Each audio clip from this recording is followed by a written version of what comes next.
जिनकी कमर में एक बार बेल्ट बंध जाती है तो अब बेल्ट कब खुलेगी, कब विश्राम करेंगे, कब सोएंगे, कब भोजन मिलेगा, इसका कुछ भी अता पता नहीं होता। महोदय, उनके माता पिता के बारे में सरकार ने कभी चिंता नहीं करी। बहुत बार हम सब लोगों के साथ भी आपकी अनुज्ञा से आरक्षी मिले हुए हैं और उनके बूढ़े माँ बाप जिन्होंने पढ़ा लिखा करके उनको सिपाही बनाने में अपना योगदान दिया, अपनी खुशियों की भी तिलांजलि दी। उन्होंने सोचा था कि नौकरी करने के बाद मेरा बेटा बुढ़ापे की लाठी बनेगा, लेकिन आज के हालात ये हैं कि बूढ़े माँ बाप जो गंभीर बीमारी से ग्रसित हैं, सरकार ने उनके बेटों का स्थानांतरण सहारनपुर का सिपाही बलिया में पोस्ट है। इस तरीके से 600-700 किलोमीटर के दूर ऐसा लगता है कि नौकरी नहीं, वो तड़ीपार कर दिए गए हैं।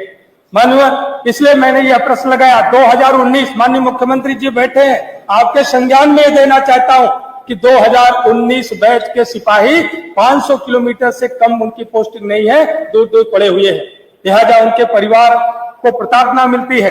महोदय, इसलिए मैंने ये प्रश्न बनाया कि जो हमारा शासनादेश है स्थानांतरण का, कि सीमावर्ती जनपद के बाद उनकी पोस्टिंग करा दी जाए।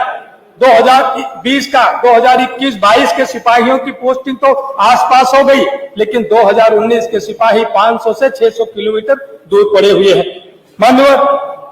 माननीय, इससे जो उनके परिवार का जो इमोशनल लॉस होता है, जो उस सिपाही का इमोशनल लॉस होता है, इसकी भरपाई कभी भी किसी भी दशा में नहीं की जा सकती।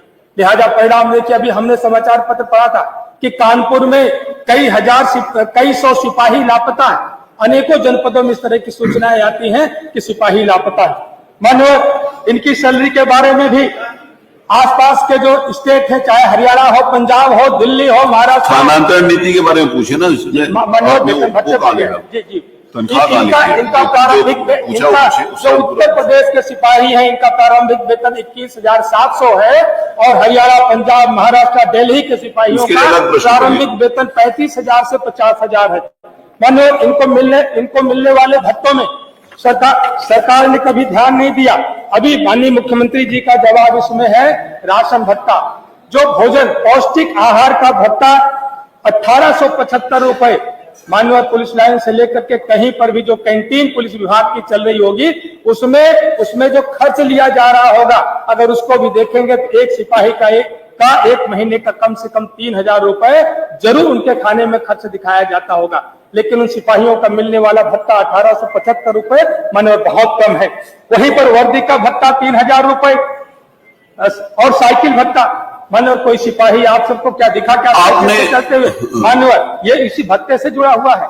मैं विषयांतर प्रश्न नहीं कर रहा हूँ। माननीय मुख्यमंत्री जी बैठे हैं। माननीय, आपने कहा था 3 वर्ष पहले कहा था कि हम सिपाहियों को 500 रुपए मोटरसाइकिल भत्ता देने का काम करेंगे, लेकिन अभी तक उसका शासनादेश प्रतीक्षारत है। वर्दी धुलाई का भत्ता 188 रुपए। उत्तर प्रदेश के सिपाहियों को कोई जोखिम भत्ता नहीं दिया जाता। HRA 1200 रुपए और यही आसपास के स्टेट में देखेंगे तो HRA 24% दिया जाता है।